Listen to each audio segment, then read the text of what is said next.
নমস্কার বন্ধুরা, আজ আপনাদের সামনে পরিবেশন করছি মানিক বন্দ্যোপাধ্যায় রচিত প্রাগৈতিহাসিক। সমস্ত বর্ষাকালটা ভিখু ভয়ানক কষ্ট পাইয়াছে। আষাঢ় মাসের প্রথমে বসন্তপুরের বৈকুণ্ঠ সাহার গদিতে ডাকাতি করিতে গিয়া তাহাদের দলকে দল ধরা পড়িয়া যায়।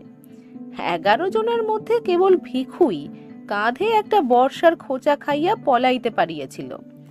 রাতারাতি 10 মাইল দূরের মাথা ভাঙা পুলটার নিচে পৌঁছিয়া অর্ধেকটা শরীর কাদায় ডুবাইয়া সর বনের মধ্যে দিনের বেলাটা লুকাইয়াছিল। রাত্রে আরো 9 ক্রোশ পথ হাঁটিয়া একেবারে পেল্লাদ বাগদির বাড়ি চিতলপুরে।